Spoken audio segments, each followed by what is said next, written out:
Hello. हमारा आज का टॉपिक है tense. Tense class 10th 9th और 11th तीनों के ही सिलेबस में मौजूद है और क्वेश्चन पेपर में टेंस से संबंधित जो क्वेश्चन पूछे जाते हैं उनमें आपको गैप फिलिंग करनी होती है। तो आज हम टेंस की शुरुआत करेंगे और हमारा जो पहला टेंस है वो हम लेंगे प्रेजेंट सिंपल टेंस। लेकिन उससे पहले हम कुछ बेसिक चीज़ें जो हैं जो हमें जान लेनी चाहिए।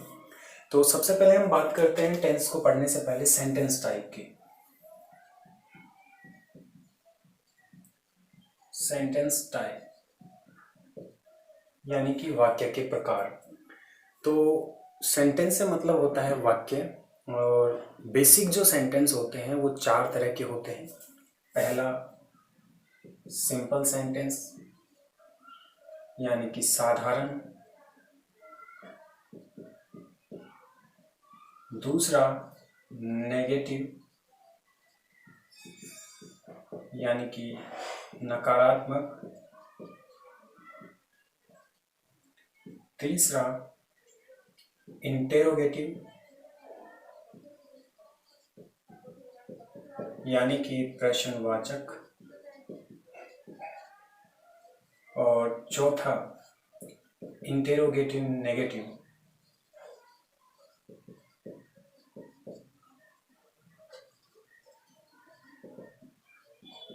यानी कि प्रश्नवाचक नकारात्मक।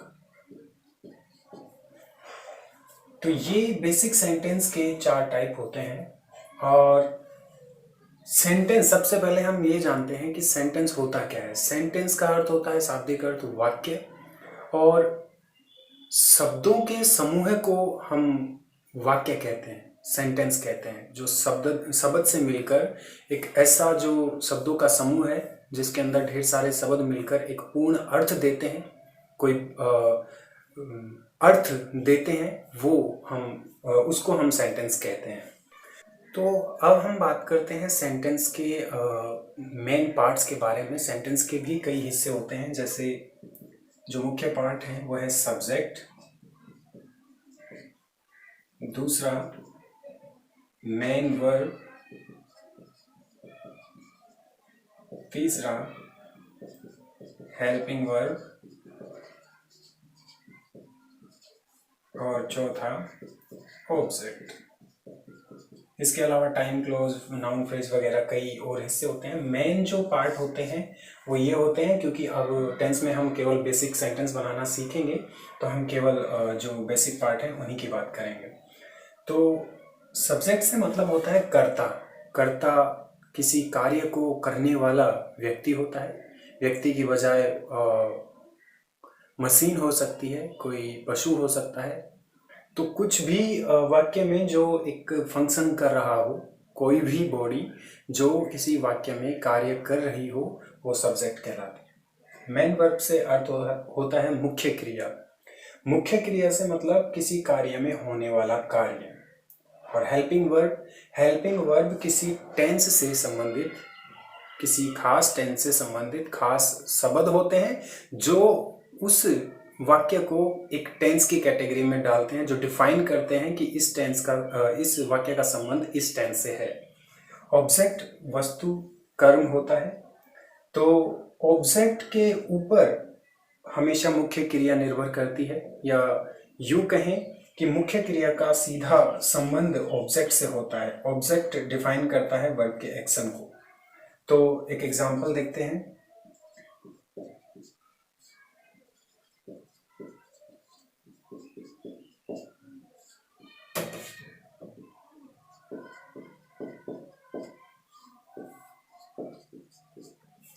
तो यहाँ हम देखेंगे, इस वाक्य को पढ़ने पर हमें पता चलेगा कि राम फुटबॉल खेलता है। तो इसमें कौन फुटबॉल खेलता है? इसमें राम खेलता है। तो वाक्य के अंदर जो कार्य कर रहा है वो राम है।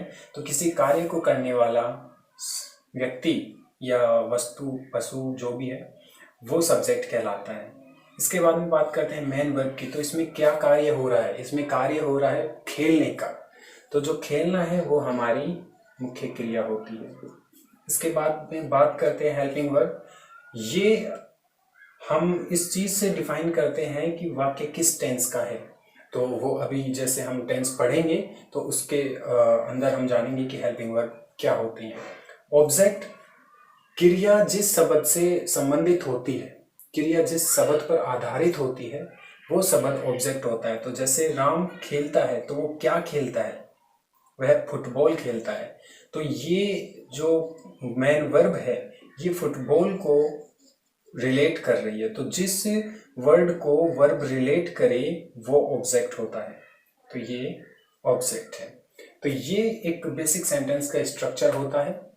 अब इन सब चीज़ों को जान लेना इसलिए ज़रूरी है क्योंकि टेंस के अंदर ये हमारे काम आने वाला है।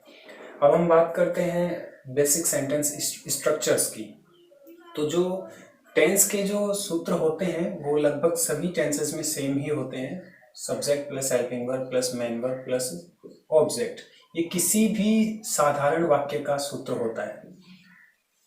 इसमें प्रत्येक टेंस में हेल्पिंग वर्ब बदल जाती है लेकिन बेसिकली वाक्य का जो स्ट्रक्चर है वो सेम ही रहता है। दूसरा, नेगेटिव।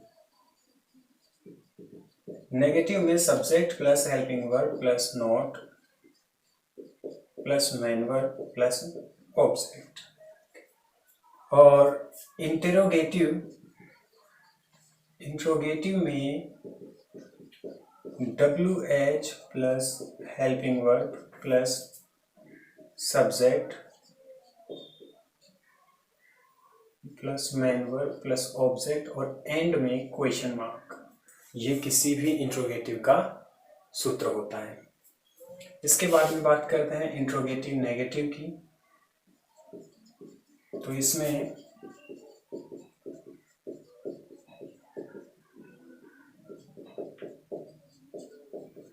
ये स्ट्रक्चर काम में लिया जाता है। तो ये 4 स्ट्रक्चर होते हैं इन चारों वाक्यों के। तो प्रत्येक टेंस में इनको अलग अलग हालांकि लिखा जाता है लेकिन बेसिकली होते ये 4 ही हैं। प्रत्येक टेंस की हेल्पिंग वर्ब बदल जाती है, वर्ब की फॉर्म बदल जाती है। तो आज का सबसे पहला जो हमारा टेंस है वो है प्रेजेंट सिंपल टेंस, यानी कि साधारण वर्तमान काल। हम शुरू करेंगे इसकी पहचान से। किसी भी टेंस को इंग्लिश में पहचानना और हिंदी में पहचानना दोनों ही अलग अलग बातें हैं।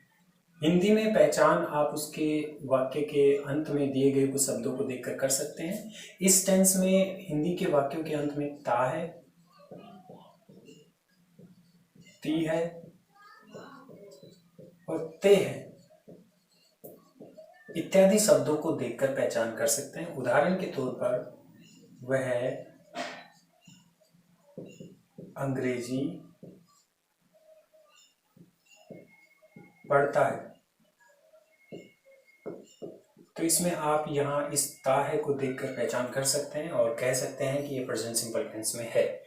लेकिन किसी इंग्लिश सेंटेंस को हम कैसे पहचानें कि यह किस टेंस से संबंधित है? हमारे इंग्लिश के सेंटेंस को पहचानना बहुत ही ज़रूरी है, क्योंकि अगर हम ऐसा नहीं कर पाएंगे तो जो बोर्ड के क्वेश्चन पेपर में जो क्वेश्चन पूछे जाते हैं correct form of the verbs जिनमें आपसे भरने को कहा जाता है, तो वो हम तब तक नहीं भर सकते जब तक कि हम इंग्लिश के सेंटेंस को देखकर आइडेंटिफाई नहीं कर ले, पहचान ना लें कि ये किस टेंस का है। तो जिस प्रकार से हिंदी वाक्यों के अंत में ये ता है, ती है, इस प्रकार के जो शब्द हैं हमारी मदद करते हैं इनको पहचानने में, उसी तरह से इंग्लिश सेंटेंस में एडवर्ब हमारी मदद करती हैं किसी भी टेंस को पहचानने में। तो हर टेंस की एडवर्ब्स स्पेसिफिक होती हैं, विशेष होती हैं। तो इस टेंस की एडवर्ब्स के बारे में जानते हैं। एडवर्ब्स वो शब्द होते हैं जो स्थान और समय के बारे में बताते हैं। तो इस टेंस की जो एडवर्ब्स हैं वो है ऑलवेज यानी हमेशा, डेली यानी प्रतिदिन, रेगुलरली यानी कि नियमित, सेल्डम बहुत ही कम, कभी कभार, ऑफन अक्सर, रेयरली कभी कभार, दुर्लभता से, और फ्रीक्वेंटली बारंबार। तो इत्यादि शब्द जो है इस टेंस के अंदर आप जो वर्ड हैं वो इंग्लिश के सेंटेंस में इसके मिल जाते हैं। साथ ही कोई भी प्रेजेंट का जो सिंपल स्टेटमेंट है वर्तमान का कोई भी साधारण जो कथन है वो स्वतः ही इस टेंस के अंदर लिखा जाता है। तो ये इसकी पहचान है। अब हम बात करते हैं इसकी हेल्पिंग वर्ब की। हेल्पिंग वर्ब यानी कि सहायक क्रिया।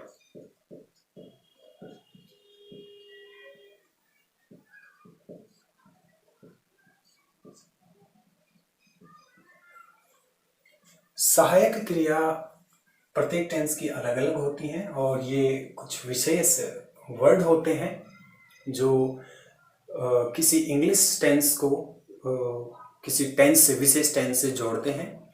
तो इस टेंस की जो हेल्पिंग वर्ब है वो है डू और डज। तो एक वचन सब्जेक्ट यानी कि सिंगुलर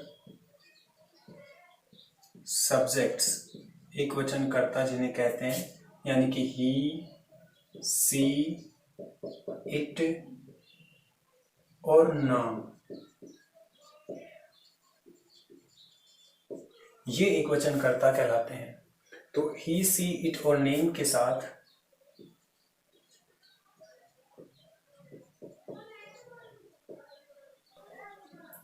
तो एक वचन के साथ में ही, सी, इट और नाम के साथ में हम प्रयोग में लेते हैं does, D O E S, और तथा प्लूरल सब्जेक्ट यानी कि बहुवचन जो होते हैं आई, यू, वी और दे के साथ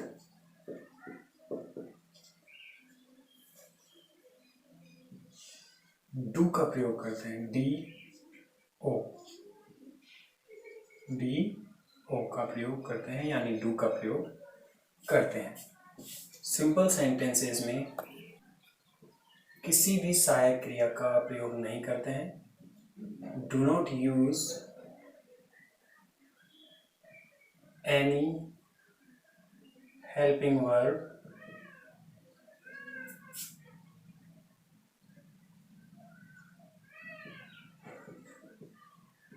in simple sentences।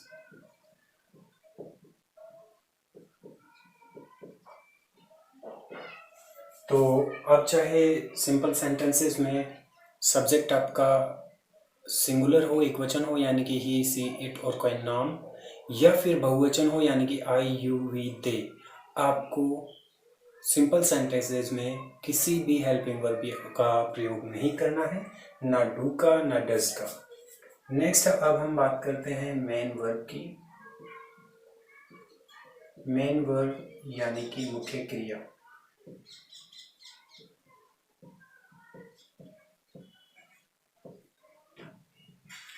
तो मुख्य क्रिया से मतलब होता है आपके वाक्य के अंदर हो रहा मुख्य कार्य, जो मेन एक्टिविटी जो हो रही है, मुख्य गतिविधि जो हो रही है, वो मुख्य क्रिया कहलाती है। तो अगर सेंटेंस यानी कि वाक्य साधारण हो यानी सिंपल हो और सब्जेक्ट एक वचन हो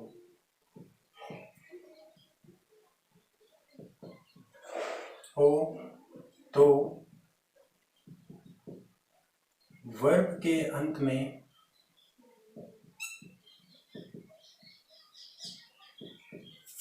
S H, C H, double S, X, O होने पर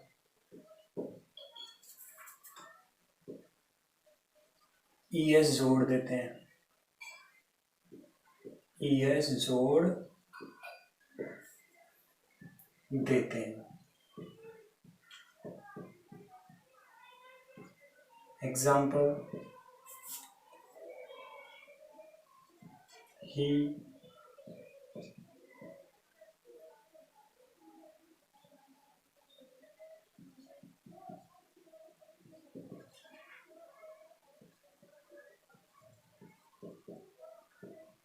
तो इसमें एस एच है अंत में, तो हम इसके अंत में एन में ई एस जोड़ देते हैं। अगर वर्ब के अंत में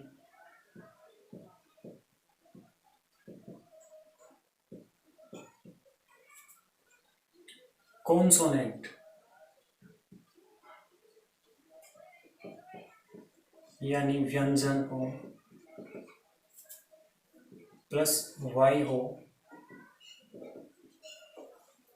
तो वाई को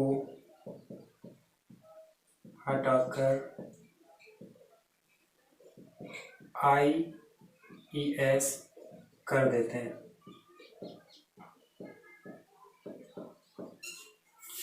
जैसे बर्ड्स फ्लाई बन जाएगा birds flies, sorry bird fly बन जाएगा बर्ड फ्लाइज। तो यहाँ पे एल एक कॉन्सोनेंट है और वाई इसके अंत में है, तो बर्ड फ्लाइज। कॉन्सोनेंट वो शब्द होते हैं इंग्लिश के अल्फ़ाबेट में, वर्णमाला में ए ई आई ओ यू, ये 5 स्वर माने गए हैं, वोवल जिन्हें कहते हैं। इनको छोड़कर ए ई आई ओ यू, इनको छोड़कर बाकी जो शब्द बचे अल्फ़ाबेट में वो सारे कॉन्सोनेंट कहलाते हैं। तो अगर वाई से पहले वर्ड में कोई कॉन्सोनेंट हो, एल एक कॉन्सोनेंट है क्योंकि ये ए ई आई ओ यू इनमें से कोई भी नहीं है, तो हम वाई को हटा देते हैं और फ्लाइज को जोड़ देते हैं। तो ये दोनों कंडीशन हम तभी काम में लेते हैं अगर वाक्य साधारण हो और सब्जेक्ट एक वचन हो। अगर वर्ब के अंत में S S C S double S X हो तो एस जोड़ देंगे। अगर वर्ब के अंत में कॉन्सोनेंट प्लस वाई हो तो वाई को हटाकर आई एस कर देंगे। और अगर ये तीनों ही अगर ये दोनों कंडीशन नहीं हो तो केवल एस जोड़ देंगे। कब? जब वर्ब के अंत में ये ना हो और वर्ब के अंत में कॉन्सोनेंट प्लस वाई ना हो, लेकिन वाक्य सेंटेंस जो है वो साधारण हो और सब्जेक्ट एक वचन हो, तो हम केवल एस जोड़ देंगे। तो आपको ये तीनों बातें विशेष रूप से ध्यान में रखनी है। यही वो बात है जो इस टेंस के अंदर अधिकतर स्टूडेंट्स को इसमें मिस्टेक करते हैं, जिसकी वजह से अधिकतर स्टूडेंट्स, तो सिंपल सेंटेंस होना चाहिए, सब्जेक्ट एक वचन हो। तो हम देखेंगे कि वर्ब के अंत में ये लेटर हैं या नहीं। अगर ये लेटर हो तो हम वर्ब के एंड में यस जोड़ देंगे। अगर वर्ब के एंड में कॉन्सोनेंट प्लस वाई हो तो हम वाई को रिप्लेस कर देंगे, हटा देंगे, आई ई एस के साथ में उसको रिप्लेस कर देंगे। अगर ये दोनों ही लेटर वर्ब के एंड में नहीं हो तो हम केवल एस जोड़ देंगे। अन्य सभी वाक्यों में साधारण के अलावा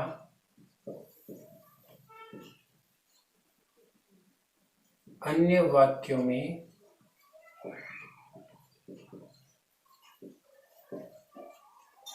वर्ब की फर्स्ट फॉर्म का प्रयोग होता है। तो साधारण के अलावा अन्य वाक्यों में वर्ब की केवल फर्स्ट फॉर्म का प्रयोग होता है, और साधारण वाक्य हो और कर्ता एक वचन हो तो ये 3 कंडीशन का हमें ध्यान में रखना है। तो अब हम इसकी हेल्पिंग वर्ब जानते हैं और इसके मेन वर्ब भी जानते हैं। अब हम इसके जो स्पेशल असेज हैं उसके बारे में बात करेंगे कि कुछ खास कंडीशन जिसमें इस टेंस का प्रयोग किया जाता है वो कौन कौन सी हैं। तो सबसे पहले हम बात करते हैं यूनिवर्सल ट्रूथ की। तो यूनिवर्सल ट्रूथ यानी कि सार्वभौमिक सत्य।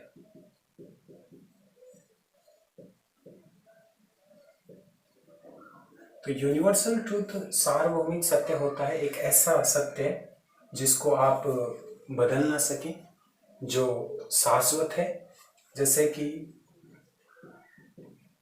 The earth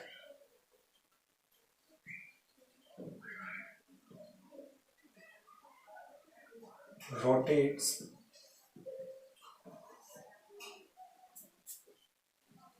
around the sun,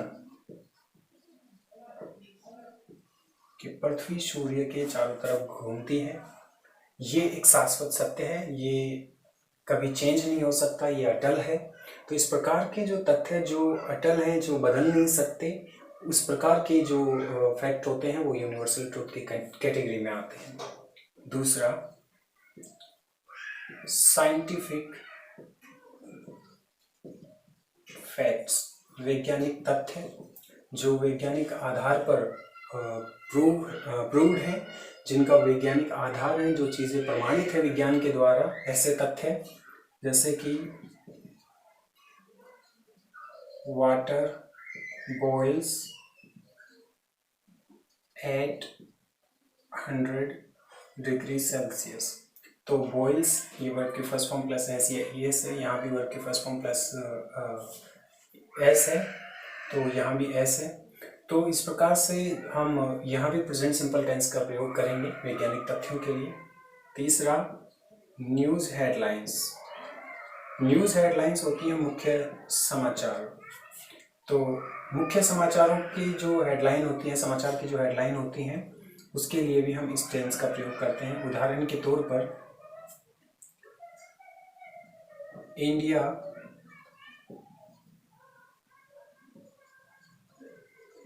deals with America. तो न्यूज़ हेडलाइंस के लिए भी इसका प्रयोग होता है। नेक्स्ट है प्लान्ड एक्शन फॉर फ्यूचर। पहले से निर्धारित जो कार्यक्रम जो भविष्य में होने हैं, उनको बताने के लिए भी हम इसका प्रयोग करते हैं। मतलब एक ऐसा कार्य जिसको बारे में आज ही हम सोच चुके हैं, लेकिन होगा वो भविष्य में। तो निर्धारित तय कार्यक्रम जो भविष्य में होने हैं, उनके लिए भी ये हम काम में लेते हैं। तो इसका एग्जाम्पल हम लिखेंगे।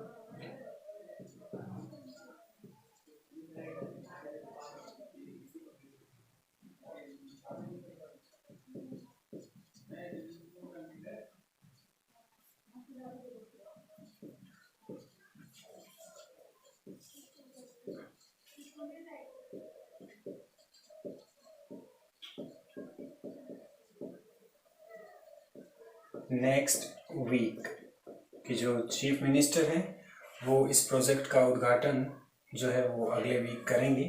तो इस प्रकार के जो वाक्य होते हैं जो पहले से ही प्री डिफाइंड हो, उनके लिए हम जो प्रेजेंट सिंपल टेंस है उसका प्रयोग करते हैं।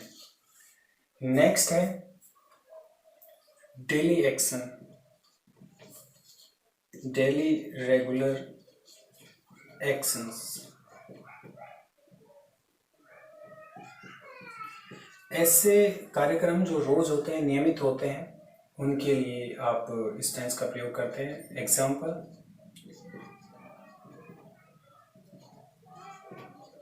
This train goes to Mumbai. तो इन स्पेशल केसेस में आप इसका इस्तेमाल करते हैं। इसके अलावा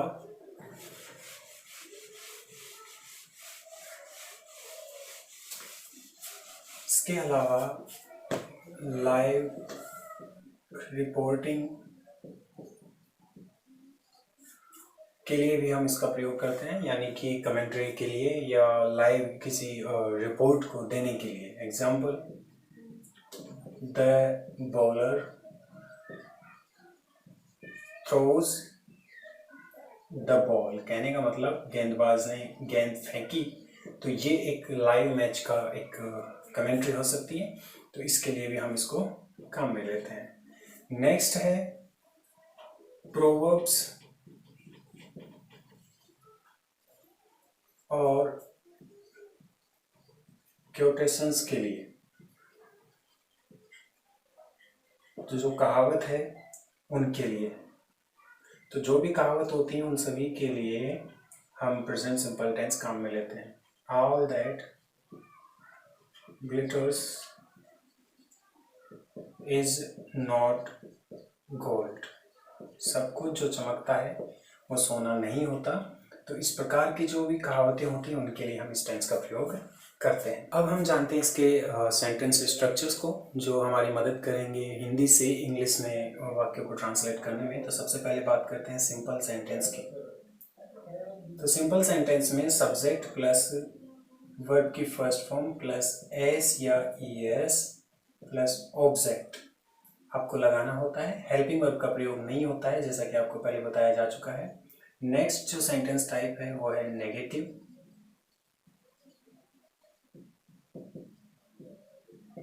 तो नेगेटिव वाक्य में सब्जेक्ट प्लस डू या डज, डज के बाद में नॉट, नॉट के बाद में वर्ब की केवल फर्स्ट फॉर्म और प्लस ऑब्जेक्ट। यहाँ एस ई एस नहीं लगेगा, एस ई एस का रूल केवल सिंपल सेंटेंसेस में अप्लाई होता है। फिर है इंटेरोगेटिव।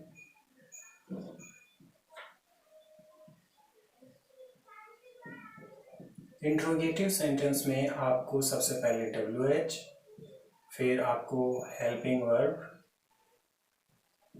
हेल्पिंग वर्ब के बाद में सब्जेक्ट, इसके बाद में वर्ब की फर्स्ट फॉर्म, इसके बाद में ऑब्जेक्ट और लास्ट में क्वेश्चन मार्क लगाते हैं।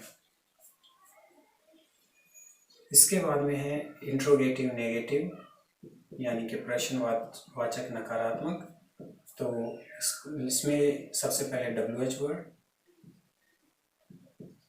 Helping verb, subject, not plus verb की फर्स्ट फॉर्म प्लस ऑब्जेक्ट और प्लस क्वेश्चन मार्क। तो ये स्ट्रक्चर हैं जिनके आधार पर हम वाक्य बनाएंगे। उदाहरण के तौर पर वह अंग्रेजी पढ़ता है। तो किसी भी हिंदी वाक्य में सबसे पहले हमने उसके पार्ट चार्ट लेने हैं, सब्जेक्ट, ऑब्जेक्ट, मेन वर्ब जो है, जिसके बारे में हमने वीडियो के शुरू में बात की थी। तो सब्जेक्ट वो होता है जो कार्य करता है। तो यहाँ पे वह अंग्रेजी पढ़ता है, तो इसमें कार्य करने वाला है वह, तो हम इसको अंडरलाइन करके सब्जेक्ट लिख देते हैं। और फिर हम बात करते हैं वर्ब की। तो वह अंग्रेजी पढ़ता है, तो पढ़ना यहाँ पे कार्य हो रहा है, तो ये वर्ब है। और क्या पढ़ता है? अंग्रेजी। तो अंग्रेजी यानी कि वर्ब जिससे संबंधित हो, जिस वर्ड से रिलेट करती हो, वो ऑब्जेक्ट होता है। तो सब्जेक्ट, ऑब्जेक्ट और वर्ब हमने छांट लिए। तो इसके हिसाब से इनको आइडेंटिटी कर लेने के बाद में अब हम इस पैटर्न के अकॉर्डिंग इसको अरेंज करेंगे। तो सबसे पहले सब्जेक्ट है, तो सब्जेक्ट है वह को इंग्लिश में लिखते हैं ही, और वर्ब की फर्स्ट फॉर्म जो कि पढ़ने की होती है रीड या स्टडी। तो रीड और स्टडी दोनों में फ़र्क ये है, रीड पढ़ना होता है और स्टडी अध्ययन करना, यानी कि मन लगा के विचार करके किसी सब्जेक्ट का अध्ययन करना। तो ही रीड, रीड के बाद में आपको एस या ई एस लगाना है। तो आप देखो कि वर्ब के अंत में ना तो S H C H double S X O इत्यादि है और ना ही कॉन्सोनेंट प्लस वाई है, तो यहाँ पे केवल एस लगेगा, रीड्स। इसके बाद में है ऑब्जेक्ट इंग्लिश। तो इसी का अगर हम नेगेटिव बनाएं तो इसके आधार पर हम लिखेंगे सब्जेक्ट वह है तो ही, और डू डज में से आपको चुनना है। तो ही सिंगुलर है, एक वचन है, तो एक वचन कर्ताओं के साथ में ही, सी, इट, नाम के साथ में डज लगता है, तो हम लिखेंगे डज। और इसके बाद में है नॉट, तो हम लिखेंगे नॉट। इसके बाद में वर्ब की फर्स्ट फॉर्म जो कि है रीड, एस या ई एस हमें नेगेटिव सेंटेंसेस में लगाना नहीं होता है। तो रीड के बाद में है ऑब्जेक्ट जो कि है इंग्लिश। तो इस प्रकार से नेगेटिव वाक्य बन जाएगा। अब बात करते हैं इसके प्रश्नवाचक की। तो क्या वह अंग्रेजी पढ़ता है?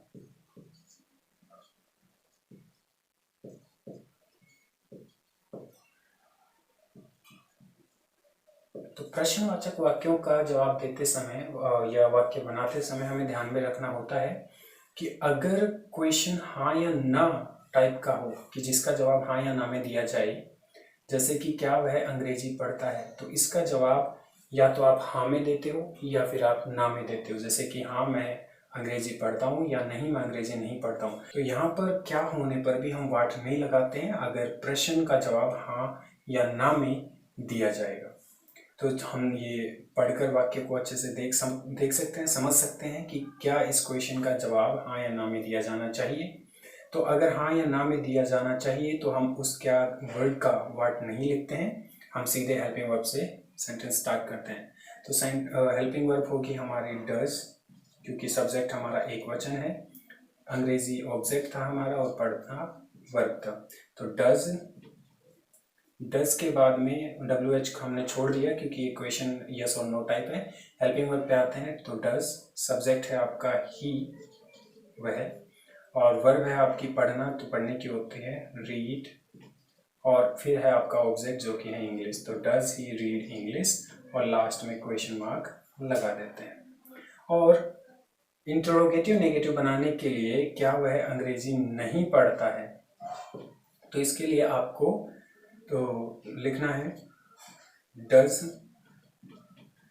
तो क्या वह अंग्रेजी नहीं पढ़ता है, तो क्या के लिए मैं बता चुका हूँ आपको कि यस और नो टाइप का क्वेश्चन हो तो हम व्हाट नहीं लिखेंगे, सीधे हेल्पिंग वर्ब से वाक्य शुरू करेंगे। तो डज हेल्पिंग वर्ब है आपकी आगे यहाँ पे, सब्जेक्ट आपका है ही, सब्जेक्ट के बाद में नोट,